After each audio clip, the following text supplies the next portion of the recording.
Welcome to Not Alone Leaders in Conversation, a bi-monthly podcast where we delve into the minds and experiences of academic leaders who are shaping the future of higher education. Your host is Rafael Bras, professor at Georgia Institute of Technology and editor of Elsevier's Not Alone newsletter.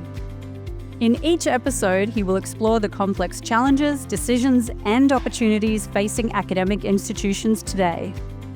Some of the topics you can look forward to in this episode are gender equity and mentorship, navigating institutional neutrality, facing discrimination and cultural differences, and global research and collaboration. Well, we're pleased to have visiting today Dr. Dawn Freshwater. She's truly an intercontinental person, and her career spans, as you will see in a second, many different places and continents.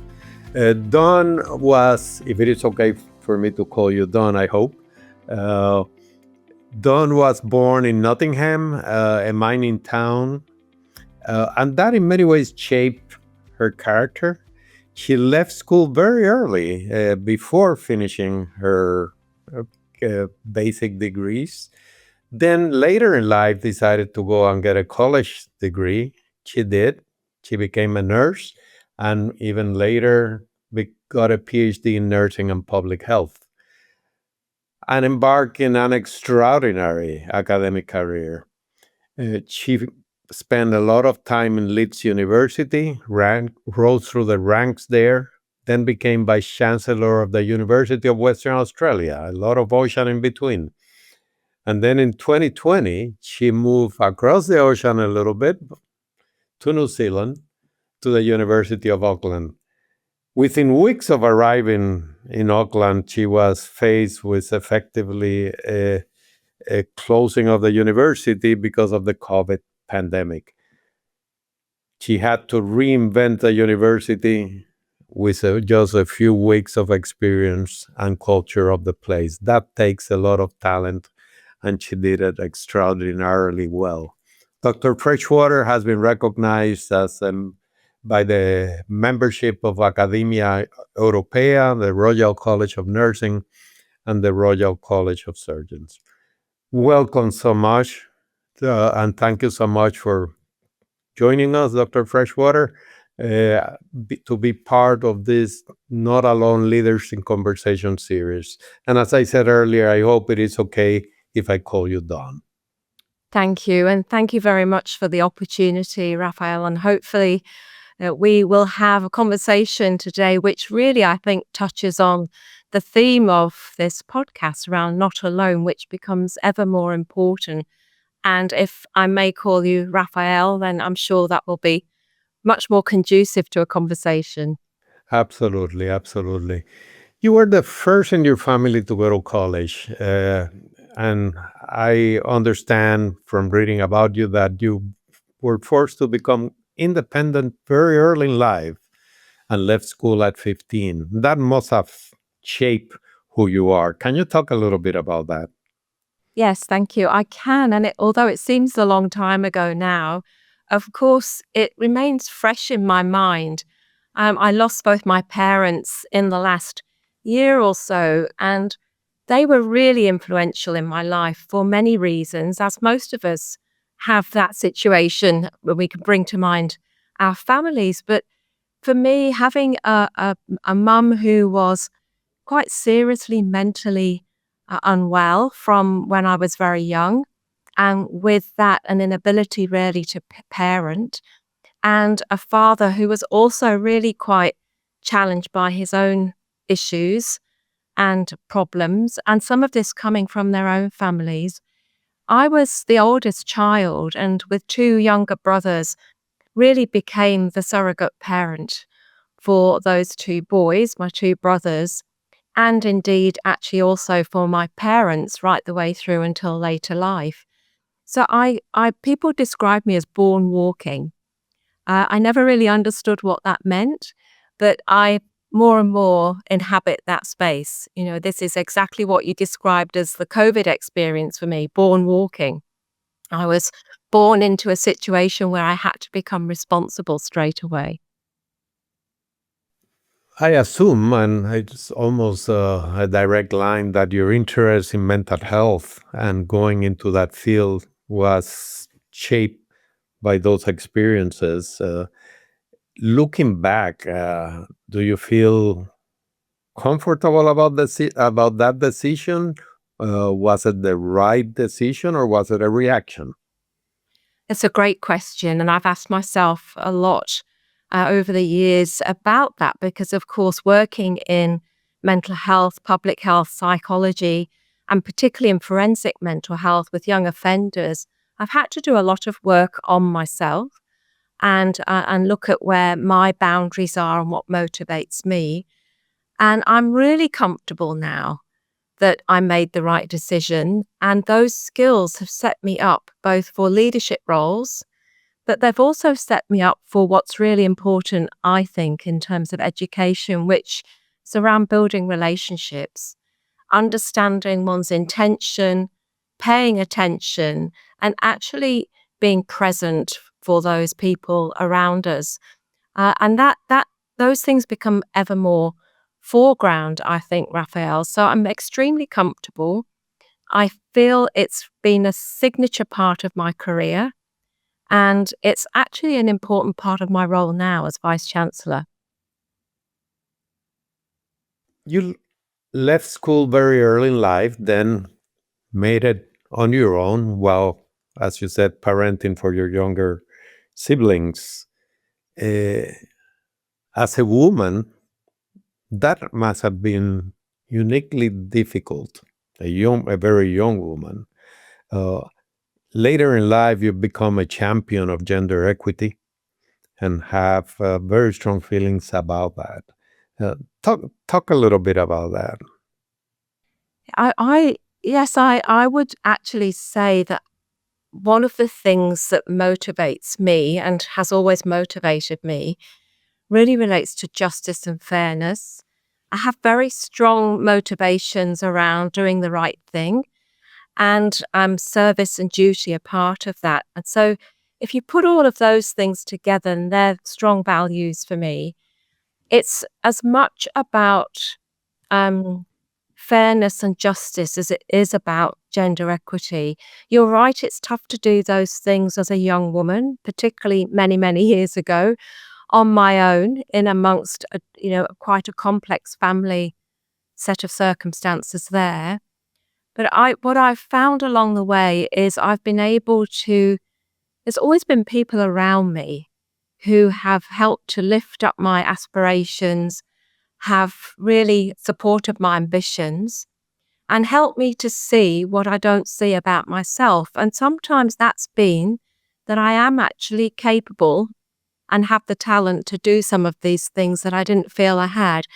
And I think that's been an important part of the journey for me. And I did that for my brothers too. Who are some of those people that mentor you? Interestingly, and I often tell people this in stories, the people that have supported me have not always been women.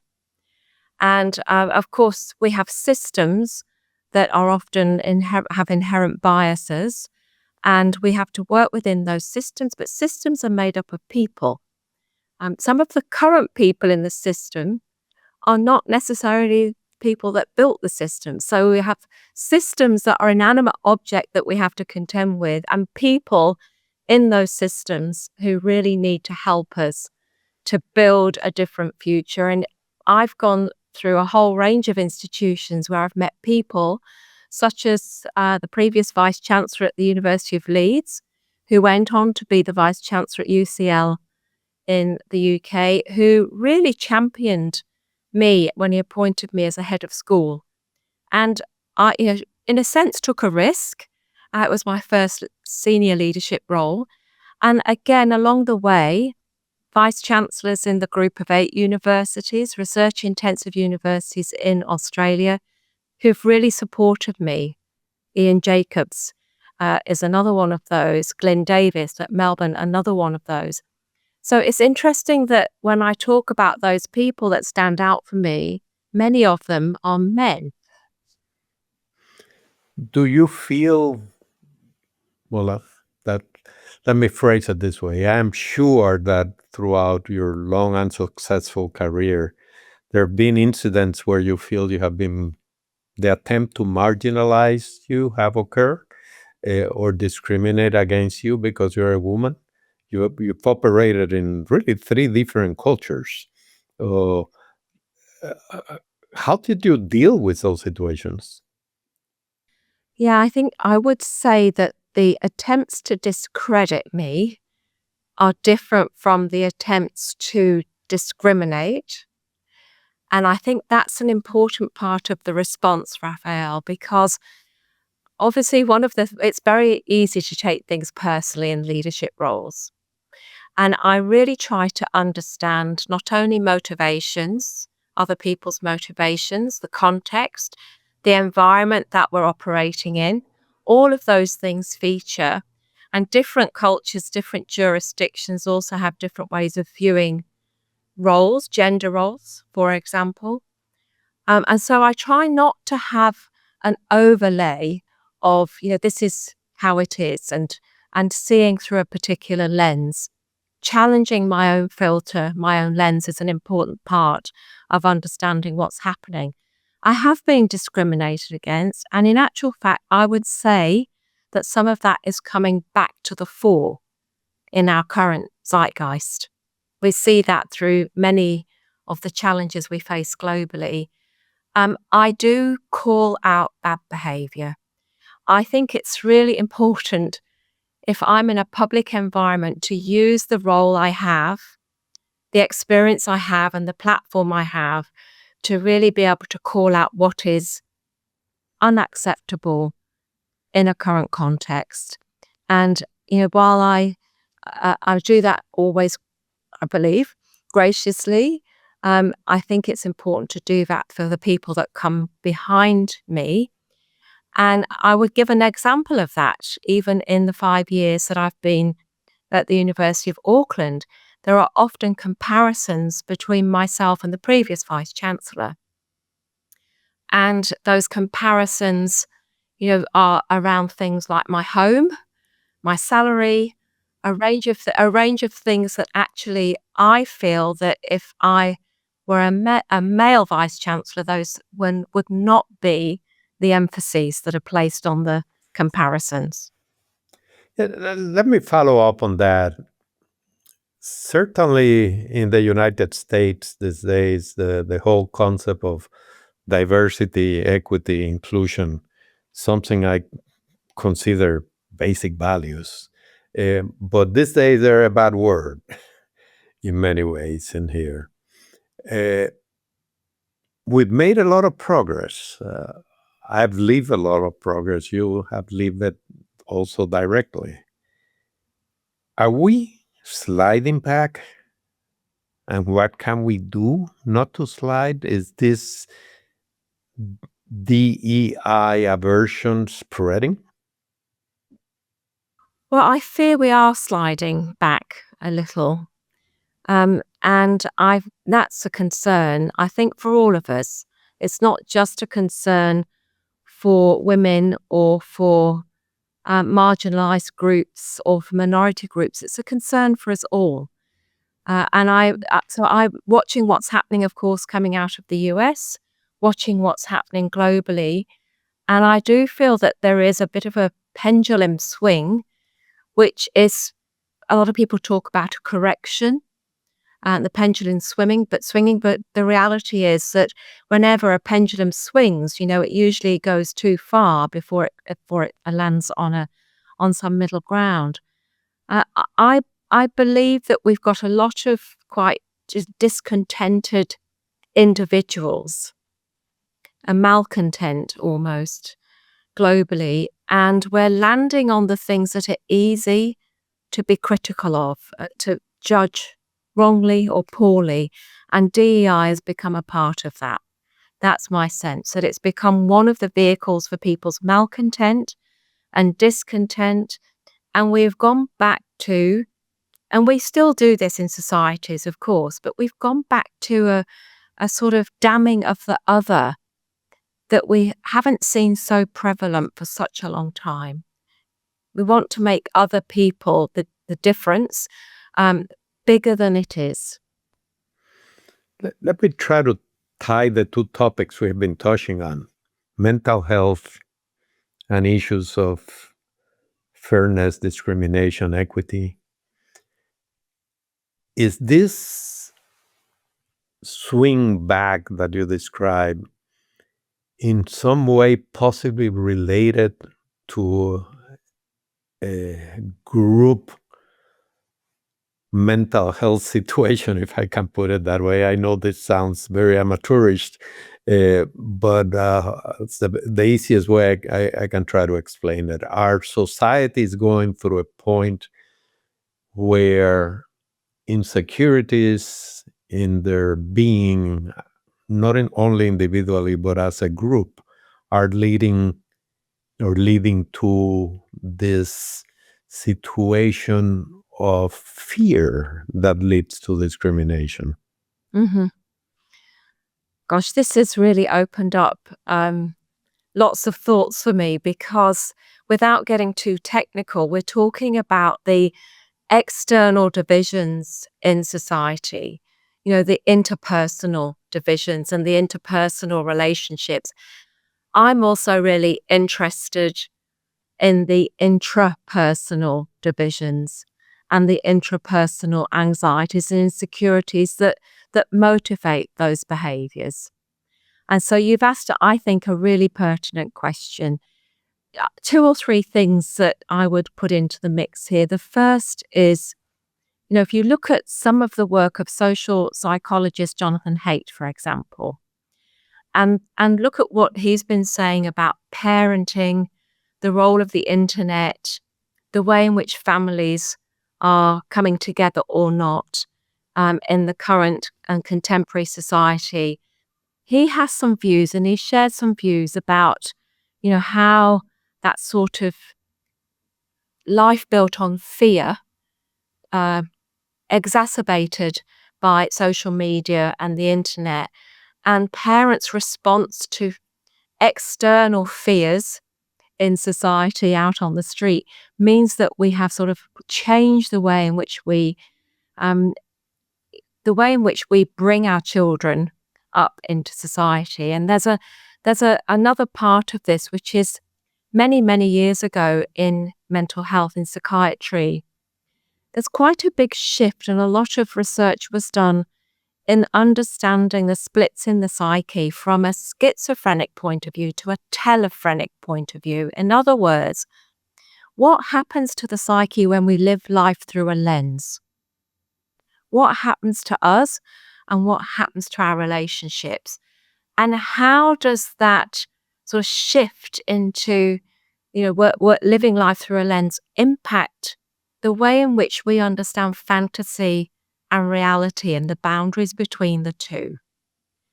Now, in my mind, this has really been exacerbated by COVID. And what we have are some quite fragile relationships with ourselves, let alone with society, and some fragile understanding of what's fantasy and what's reality, and some fragile experiences of what we can count on in the world, what is solid ground. And we see that happening more and more through misinformation, but also through the challenges to trust. That's quite a complex answer, but it gives a sense of where the importance for me of that, the sort of space between the inner and the outer world starts to play out in society. That's fascinating. I'm there's definitely something there, and I wish I had even more time to talk to you about it. I describe it as, at times I feel like we are living in a reality TV situation where we confuse what's real or not. And in many ways, you would argue that as a society, we have been moving in that direction, where we believe as true what we want to believe, not necessarily what is true. And that is confusing a lot of people. Well, it's a bit like the Truman Show in some ways, Very Raphael. much so. Very much Yes, so. yeah. Yeah, indeed. That's exactly the best description. Now, a lot of this, you would hope, could be resolved with improved education, and we certainly could use some of that. Uh, but even education these days is being attacked. Higher education is certainly being attacked everywhere around the world, and certainly in the United States. You and I are examples, I believe, of people where we owe everything we are to education. Why? Why isn't it obvious to people that education is fruitful, useful, and is a great return on investment? Look, there's so many ways in which I could respond to that.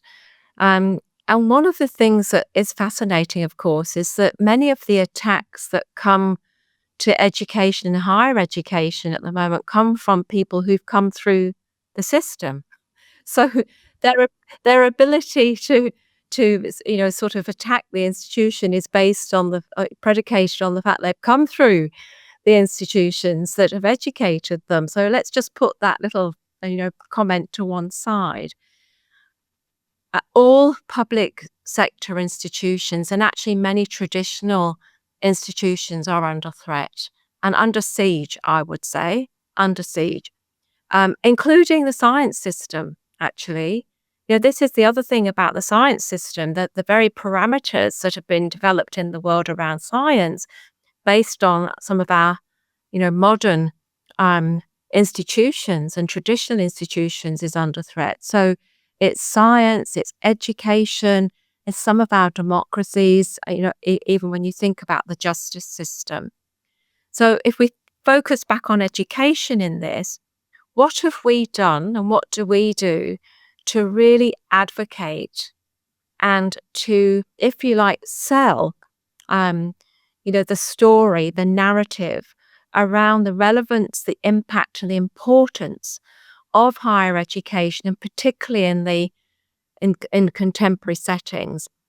And I believe that higher education has lost its way a little bit through massification and has bought into the story to a certain extent, not fully, but bought into the story of, this sort of having a business model approach, which somehow then ends up with students feeling like they're widgets rather than individuals who are really experiencing EduSare, the full filling up of the empty pail and growing leadership. So I feel that if we really go back to understanding what education's about, then we would ask ourselves, do we have the current settings? Are they fit for purpose in terms of really people understanding what education does, how it impacts society, how it's part of social cohesion long term, and how we develop young leaders for the future? Look, Rafael, I think one of the most interesting pieces of work coming out recently almost contradicts what I've just said. It's the World Economic Forum risk ratings, which absolutely identifies that education, science, and research are part of the solution to our current global crises. So on the one hand, we're part of the solution to the future economic stability of society. And at the same time, we also have to understand ourselves as not being economically driven, if this makes sense. Yeah, I know. There's some basic contradictions. I know, for example, that Auckland, under your leadership, has decided to look at a new model of education, and something that is being put forward by TU Eindhoven and Elsevier, the fourth generation university. Uh, can you explain what is that about, and how do you see that impacting Auckland education? Mm. Yes, so I think let me just row back a little bit on that. When we talk about things like the fourth generation universities, we're moving beyond what have become quite, um, I would say, useful but outdated ways of measuring the impact of universities. So yes, it's very important to have some ways of assessing our impact in society and our quality through rankings and such like. But actually, the Eindhoven story is really trying to press home. They're all acting as a trailblazer to press home a different way of thinking about higher education and research. And this is exemplified in their model, the fourth generation university model, which is looking at different measures. So it looks at, of course, there's a shift towards how we relate to industry. What are we doing in terms of real world impact? What does it mean for somebody standing at a bus stop to have a university working and supported and funded and working closely with government on research and education? What does it actually mean for end user outcome? So, of course, those things are now a given, but it's also thinking about how we use knowledge to advance society. How do we impact our local innovation ecosystem? How do we work to enable key technologies to change lives? What are we thinking about in terms of mentoring in the community? And how do we better use our alumni in the future? And it's taking some different ways of thinking about our impact, bringing them together in a coherent way, and attempting to assess our impact in the fourth generation of universities rather than thinking about some of the traditional metrics, which a lot of us have fallen into. So that, as you said a little earlier, there's a little bit of contradiction, right? Because in many ways we're moving towards a model where impact and relevance to society is more and more important.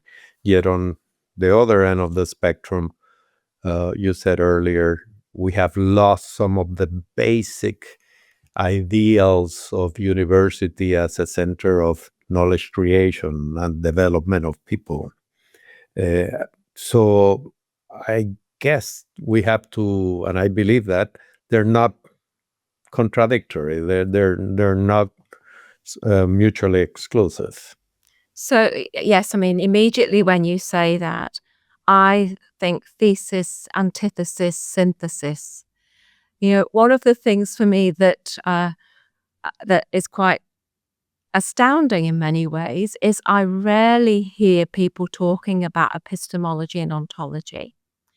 So my response to you is, in that sense, it's both and. We have to generate new knowledge. It's really important that we understand how knowledge is generated, but we also need to understand how it relates to our way of being in the world. And both have to coexist. I believe universities are absolutely the right place for that to happen and for students to have the opportunity to really experience the uncomfortable, the dynamic disequilibrium, the uncomfortable feeling of having the thesis, antithesis, synthesis, and really having to digest what it is that for them brings to fruition the synthesis of knowledge in a particular context. Because this is what we want to grow, right, in the future. And this is a very strong motivation for me, that of course we want people to have and generate and understand how knowledge is developed. We also want them to be able to critique it, including their own, and then to live in a society where both the knowledge and the criticism of that knowledge and its application in society all can coexist. That's very good, and you have explained it very clearly. Uh, Part of the creation of knowledge is research, obviously, and research is also one of those topics under attack.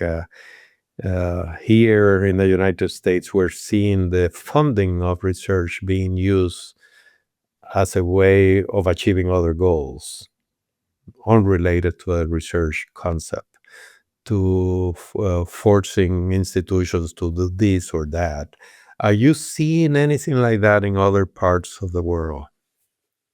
I think we have to talk about the politicization of science, the politicization of the research that comes along with science, and the politicization of our institutions.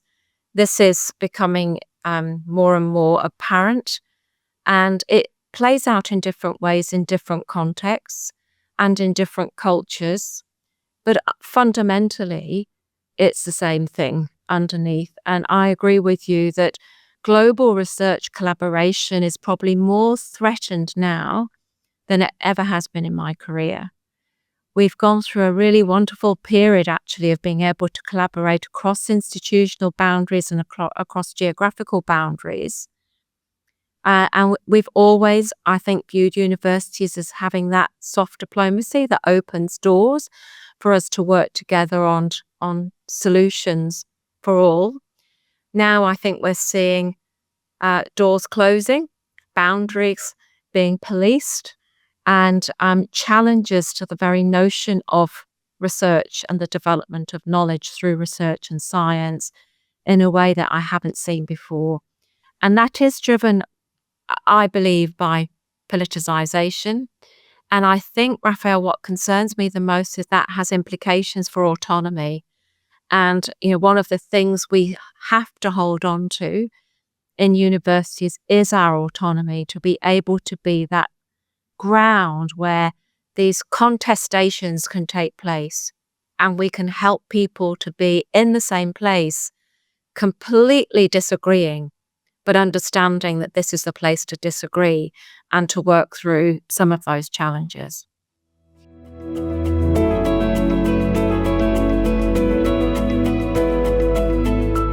The Not Alone podcast is a collaboration between Elsevier and Professor Rafael Bras. We bring unfiltered perspectives on global issues by research and academic leaders. Experts from MIT, Harvard, UCLA, and beyond bring their conviction and compassion to a wide range of topics. Follow our channel for fresh content. And now, back to the show. That brings me to the topic of Hamas-Israel war in Gaza. I use that as an example. It could have been another example, but it's one where all these differences of opinion and intolerance of one side versus another has popped up and been politicized. There was a recent article, I think yesterday, in fact, in the New York Times by the president of Cornell University, which I applaud. And I should have said we're talking on April 1st, so people know. He was speaking about how the university and Cornell was still a place where people can discuss differences in a civilized way. Yet, we're also seeing that Columbia University, Harvard University, all sort of other very well-known places in the United States are finding themselves between a rock and a hard place, being accused of harboring anti-Semitic actions and not being able to argue successfully that they are a platform for open discourse. Do you have the same problem in Auckland? And what would be your advice to people that are in a position of making these really difficult decisions? And you're right, it's become more and more difficult and to cut through the noise, to be able to get to a point where we can have dialogue and conversation. We have some of that here in New Zealand. It's certainly the case also in Australia and in the UK. And we've been watching what's been happening in the US and understanding different contexts, driving different behaviors and different conversations. Here, very early on, and we've had this over a number of years, of course, it's not just been about Hamas and the conflict in the Middle East. It's been about a whole range of contested spaces and conflicts across the globe. But what we've been doing here is working really closely with the students, working really closely with the staff, making clear our position, developing our position together on the role of the university, not on Hamas or the conflict in Gaza, but on the role of the university, and creating opportunities for panels, for conversations, for speakers, for people to come together and to have that dialogue, and having a policy around which we create some boundaries and an assessment of how are we going to enable this. So our focus has been on enabling the dialogue, enabling the conversation, rather than getting right in the middle of the fire, because that is also it's not helpful to be lost in the sympathy rather than actually out with the empathy and trying to create a space for that to take place. So we've been doing some of that. We have a slightly different set of issues here, of course, because we also are now in the middle of quite a difficult conflict around our own Indigenous peoples and the current government's views, not all the current government's views, but the views of our society around indigenisation, as they see it, the indigenisation of the university, as some people talk about it, and what we're doing in terms of privileging or prioritising the needs of Māori and Pacific students and staff. And for example, in society, where we certainly do have groups of Māori and Pacific colleagues who are not as well served by the health system, not as well served communities, and trying to address these things from a needs-based platform rather than a race-based platform. And this is also a very contested space. So we have to try and create opportunities for those dialogues to exist, for us to understand how we can actually support communities to have those conversations, but also to live in the same place at the same time in a healthy way. And recognizing that we've got some very big issues to deal with globally if we're going to address these divisions at home. So it's not straightforward for presidents and vice-chancellors like me, working on free speech policies, living in the world of academic freedom, working on institutional neutrality at the same time as really inhabiting a global space that is really full of disinformation, misinformation, and trying to sift out truth. I don't think it's ever been more complex, Rafael. There's no one answer, and I have to say there's no right answer. I can fully agree with you, and in a way, I'm so glad I don't have your job right now. But seriously, let's talk about institutional neutrality. Is it really possible to be institutionally neutral all the time? Well, I could try to be smart and say, well, even taking a position on institutional neutrality is not neutral, is it? So, I could be a bit, but actually that's quite a glib response, because in my view, full institutional neutrality is not possible. The university has to stand for something, and it also has to stand and be heard on matters that are just unacceptable or intolerable in society. And as a university community, how can we expect our community to feel that they're part of a coherent whole if we cannot present ourselves in a coherent way, and just backing off and saying, we have nothing to say here, nothing to see here. That just doesn't work for me. There are things I have to say we have zero tolerance on. Good for you. I really fully agree with your position. I think institutional neutrality is not really possible the way some people want to make it, and in a way is setting yourself to failure because you're going to violate your own policy ultimately. Uh, Talking about difficult issues that come up, and I know you're passionate about climate change. Uh, Are we making progress globally in the climate and sustainability arena? On the one hand, I would say we're making progress because we have awareness. We're raising awareness. We are understanding what the real issues are better. But it's complicated. I would, what's interesting for me, there's some great work that's come out of people in Humboldt and colleagues I know in different parts of the globe, and in Israel and Taiwan and multiple countries, where we're really focusing now on the boiling of the oceans rather than, net carbon zero.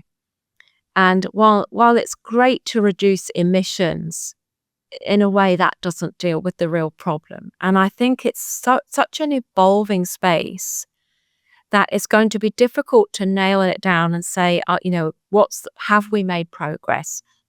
Yes, I think we've made progress in terms of understanding the science, understanding how complex it is. But are we really making progress?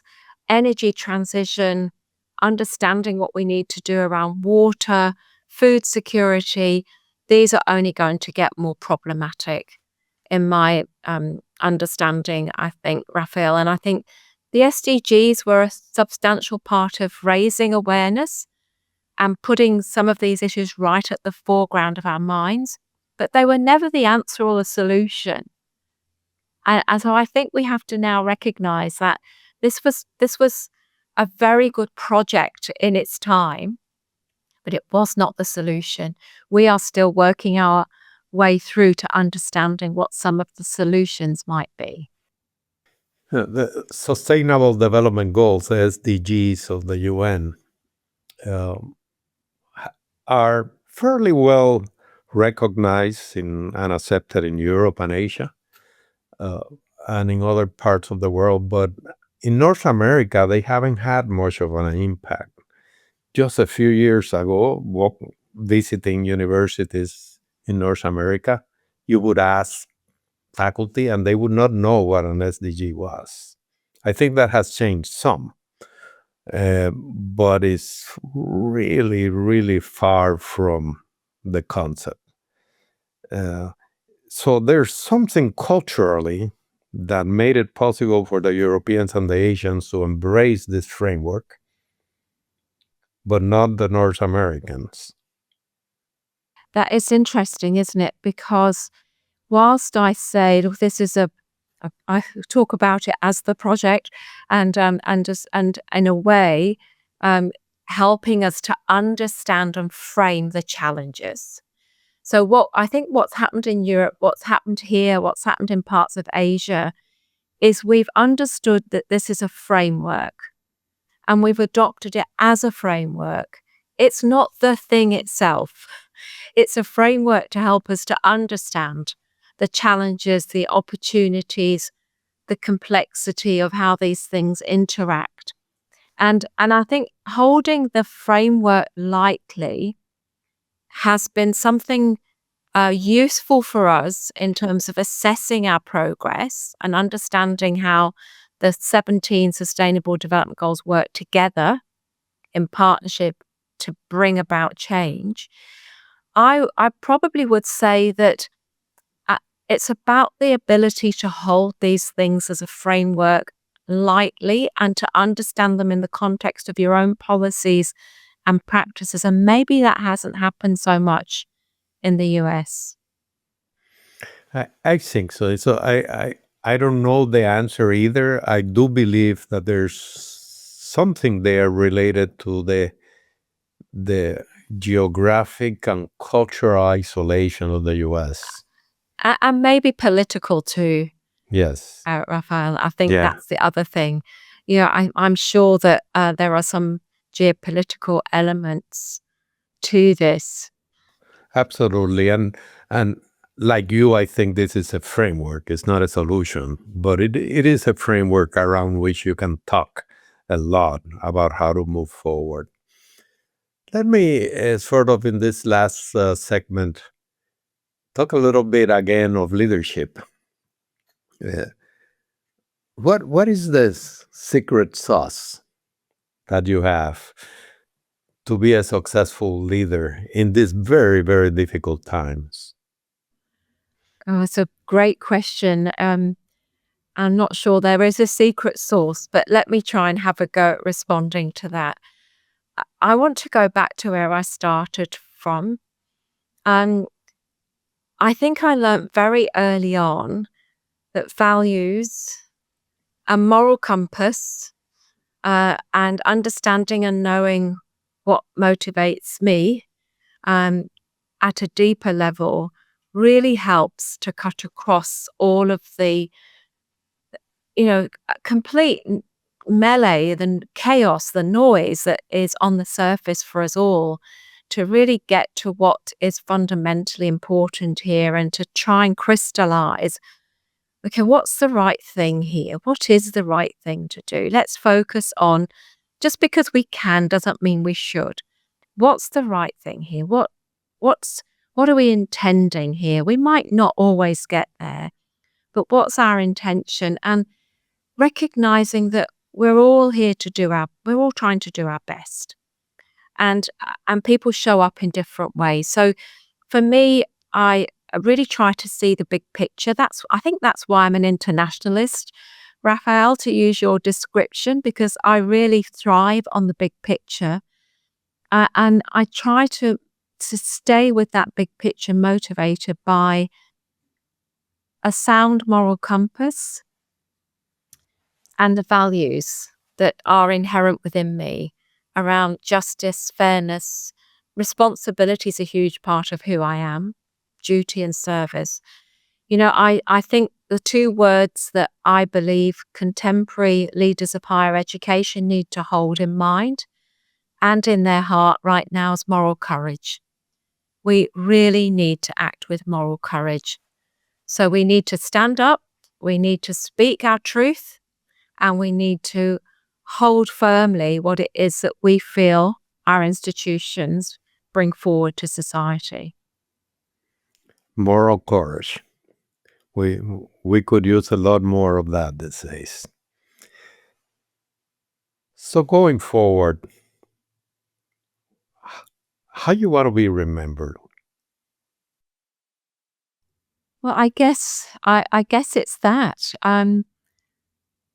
I guess, I would say that it's about doing the right thing and being more than the sum of the parts, always trying to be, we're on online here having this wonderful dialogue, but I'm actually quite a petite person and in real life. And I sort of want to be remembered for more than that, to be bigger than the sum of the parts. Well, to me, you look very big. So you've done well. Thank you so much, Dawn. This really been a fascinating conversation. I just wish we had more time, and maybe we'll do it again. Maybe next time in person. In name of all the listeners, I'm sure they will be thrilled hearing from you. You are an extraordinary leader, and I think hopefully a lot of people out there will listen to you and follow your path about how to be successful and how to hold that moral compass well. Thank you so much. Much appreciated. Thanks, Rafael. Thank you for tuning in to this episode of Not Alone, Leaders in Conversation.